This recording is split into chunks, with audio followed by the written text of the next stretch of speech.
एक लड़के द्वारा पुलिस की बताई गई जगह पर पुलिस पहुंचती है और वहां पर गड्ढा करवाई जाती है। गड्ढा करने के बाद उसमें से कुछ सब के टुकड़े मिलते हैं और कुछ टुकड़े थोड़ी दूर पर मिलते हैं। इसी तरह से कई जगह से टुकड़े की प्राप्ति कर उसे जोड़ा जाता है और जोड़ने के बाद उसकी डीएनए टेस्ट होती है। डीएनए टेस्ट में से जो रिपोर्ट निकल के आता है उसे सुनने के बाद गांव वाले की सभी की आंखें फटी की फटी रह जाती है। यकीनन जब इस घटना की जानकारी आप तक पहुंचेगी तो आपकी भी आंखें फटी की फटी रह जाएगी। नमस्कार, मैं संतोष प्रसाद। आप देख रहे हैं संतोष अकेला फैक्ट।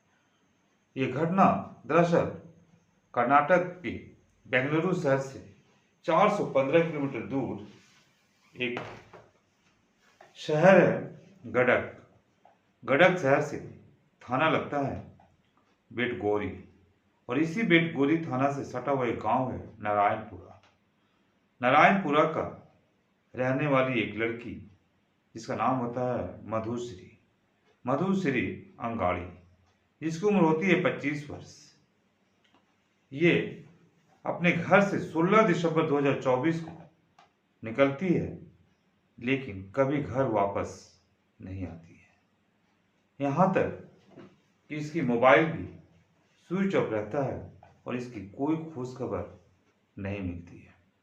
तभी गांव वाले लोग ये अंदाजा लगा रहे थे कि ये अपनी नानी के घर नारायणपुरा चली गई होगी, क्योंकि गड़क से नारायणपुरा थोड़ी दूर रहता है, 70 से 80 किलोमीटर दूर रहता है। वहाँ पर चली गई होगी। लेकिन नारायणपुरा में भी पता किया जाता है, वहाँ पर भी ये लड़की नहीं मिलती है। क्योंकि इस लड़की मधुश्री के माता पिता इसके बचपन में ही गुजर गए थे और ये अकेले ही रहती है, इसलिए इसके पालन पोषण रिश्तेदार वाले लोग गढ़क में ही रहकर इसका करते हैं। जैसे बड़ी होती है ये अपने नानी के घर नारायणपुरा चली जाती है और वहीं पर अपनी पढ़ाई लिखाई कॉलेज में आना जाना करने लगती है। तभी वहाँ का नारायणपुरा का रहने वाला एक लड़का जिसका नाम होता है सतीश हिरमेट, जिसकी उम्र होती है 32 वर्ष।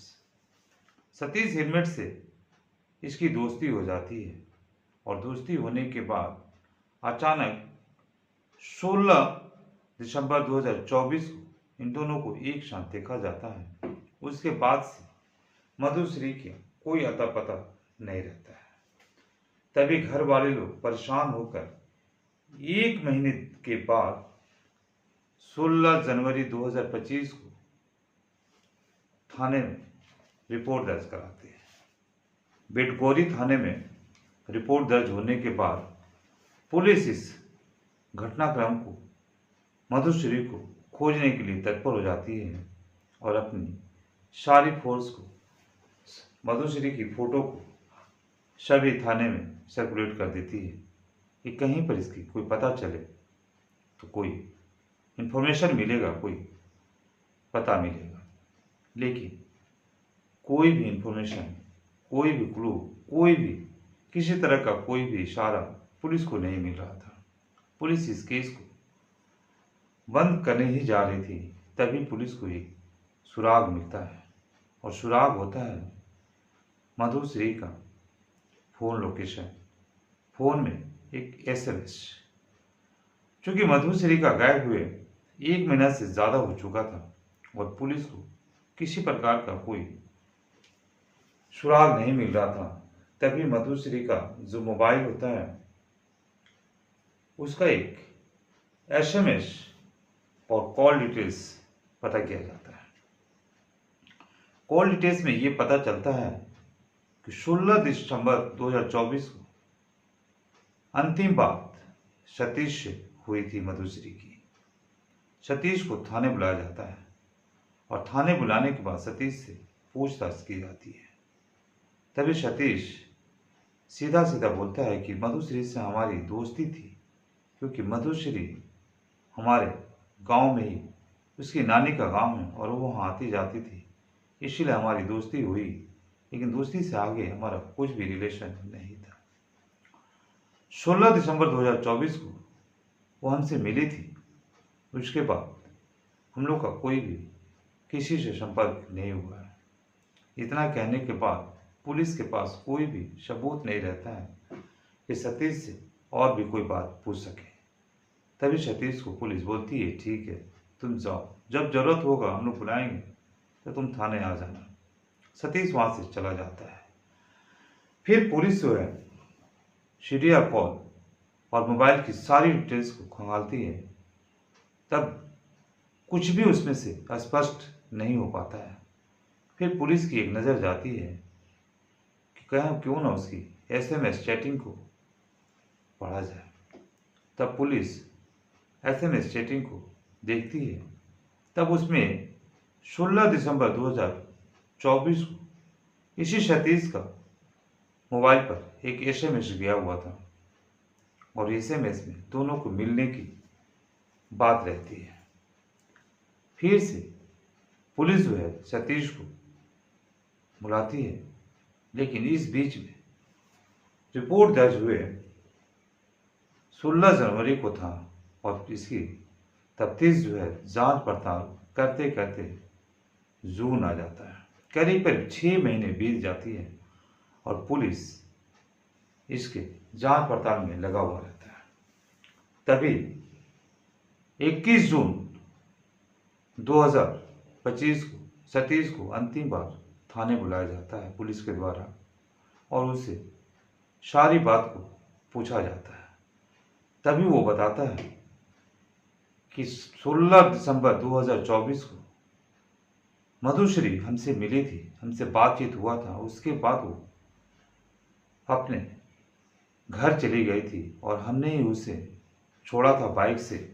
एक हितलगिरी गांव है, हितलगिरी गांव के रोड पर उसे ड्रॉप किया था और वहाँ से वो बोली थी कि बस पकड़कर हम नारायणपुरा अपने गांव चले जाएंगे। उसके बाद वो बस पकड़कर अपने गांव चली गई और हम वहाँ से पेट्रोल पंप पर चले आए। सतीश जो होता है वो पेट्रोल पंप पर पेट्रोल कर्मी के रूप में काम किया करता था। पुलिस इसकी बातों को सुनने के बाद उसे संतोषजनक जवाब नहीं मिला। तभी पुलिस उसकी चैटिंग को दिखाता है, जिसमें मधुश्री ने उसे चैटिंग की थी कि ठीक है मैं इतने बजे तुम्हारे पास मिलने आऊँगी। और वो दिन होता है, डेट होता है, दिनांक होता है 16 दिसंबर 2024 की रात को। और उसी के जो सतीश के मोबाइल पर भी ये सर्च पाया गया कि हाँ उसका चैटिंग आया था, क्योंकि पुलिस जो है सतीश की मोबाइल उसे ले चुकी थी और लेने के बाद उसकी जांच पड़ताल में ये पाया गया उसकी चैटिंग, दोनों की चैटिंग हुई थी। इस प्रकार सतीश अब फंस चुका था और सारे सबूत को सतीश बताने के लिए मजबूर हो गया था। तभी वो बताता है कि जब 16 दिसंबर को जब वो अपने घर गए थे, उसके बाद 17 तारीख को उसका एक रोड एक्सीडेंट हो गया था और रोड एक्सीडेंट में एक बाइक से उसकी टक्कर लगी थी, उससे उसकी मौत हो गई थी। तभी पुलिस बोलती है कि ठीक है, अगर उसकी मौत हो गई थी तो तुमने ये बात हम लोग से पहले क्यों नहीं बताया। तब वो सतीश बोलता है कि सर हम डर चुके थे कि कहीं हम इस केस में फंस तो नहीं जाएंगे, इसीलिए हम ये बात नहीं बताएं। तब पुलिस बोलता है कि तुम ना तो बिना पोस्टमार्टम किए हुए ना ही पुलिस में कंप्लेन किए हुए उस बॉडी को कहाँ रखा है। तभी वो बोलता है कि सर इसे हमने खेत में दफना दिया है। पुलिस वहाँ खेत में पहुँचती है, उसके बताए गए जगह पर पुलिस खुदाई करवाती है, लेकिन उसमें से कोई भी शव बरामद नहीं होता है।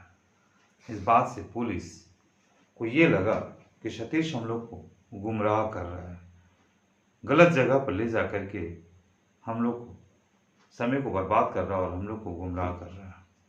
तभी सतीश को थाने ले जाया जाता है। वहाँ पर अपनी पुलिस के द्वारा उसे कुछ 3rd डिग्री का इस्तेमाल किया जाता है। तब वो रोते चिल्लाते चीखते हुए वो सारी बात को बताता है वो बताता है कि दरअसल 16 दिसंबर 2024 को जो मधुश्री थी, हम लोग के द्वारा फोन से बात हुआ, फिर चैटिंग हुआ और इसमें तय हुआ कि रात को 8:30 बजे इस जगह पर मिलना है। और वो उस जगह पर आती है और वो घर होता है हमारा दोस्त का एक घर था, उसी घर में हम लोग दोनों जाते हैं। और जाने के बाद हम लोग आपस में फिजिकल रिलेशन बनाते हैं। उसके बाद मधुश्री जो है वो मुझसे शादी की जिद करने लगी थी और बोल रही थी, क्योंकि इन लोग का जो रिलेशन था, इन लोग का जान पहचान था, ये पिछला 6 साल से चल रहा था। मधुश्री शादी की दबाव डालने लगी थी सतीश के ऊपर, और सतीश जो था शादी करने के लिए अभी तैयार नहीं था। तभी मधुश्री अपनी दबाव बना रही थी और सतीश शादी के लिए तैयार नहीं होता है। इन बीच में दोनों में आपस में कहा सुनी होती है, झगड़ा हो जाता है। तभी सतीश क्या करता है कि मधुश्री की गला में चुंदरी जो होता है उसे लेकर उसकी गला घोट देता है, जहाँ पर उसके देहांत हो जाता है। देहांत होने के बाद उसे ले जाता है खेत में, और खेत में ले जाने के बाद उसकी शव को हितलगिरी एक गांव है, हितलगिरी गांव के पास एक खेत में दफना देता है। पुलिस जब उस हितलगिरी गांव पहुंचती है, तब वहां पर हितलगिरी गांव में उस जगह की शिनाख्त करने के बाद उसके बताए गए जगह पर खुदाई करवाती है। खुदाई में जो मधुश्री की अवशेष होते हैं, उसकी सब की कुछ ही पार्ट मिलता है, सर और एक हाथ मिलता है, बाकी उसमें से और कुछ नहीं मिलता है। तभी पुलिस द्वारा पूछा जाता है कि बाकी इसकी बॉडी के और कहाँ पर रखा गया है। तब वो बताता है कि सर इस जो गड्ढा किया गया था, इसमें से सबको निकाल करके हम रोज दूसरे जगह पर फेंकते थे, ताकि बाद में अगर इसकी पुलिस के द्वारा खुदाई कराई जाए तो इसमें कोई भी सबूत न मिल सके। इस प्रकार पुलिस जो है हर जगह से उसकी शव के अवशेष को प्राप्त करता है और उसकी डीएनए टेस्ट करवाता है। डीएनए टेस्ट कराने के बाद यह स्पष्ट हो जाता है कि ये सब जो है मधुश्री का ही है। इसके बाद पुलिस उसे अरेस्ट कर जेल के सलाखों के पीछे भेज देती है सतीश को। इस प्रकार पुलिस की तफ्तीश में करीब दिसंबर से लेकर 21 जून 2025 तक, मतलब आज बता रहे हैं, इससे 2 दिन पहले तक पुलिस को तफ्तीश करने में समय लग जाता है। हमारे देश का कानून देर जरूर होता है, लेकिन इंसाफ जरूर मिलता है। इसीलिए कहा जाता है कि कोई लाख कोशिश कर ले सबूत को मिटाने के लिए, झूठ को छिपाने के लिए, लेकिन पुलिस के आगे कोई भी जुर्म, कोई भी सबूत छिपता नहीं है। और पुलिस के आगे हर मुजरिम अपना जुर्म कबूल कर ही लेता है। नमस्कार।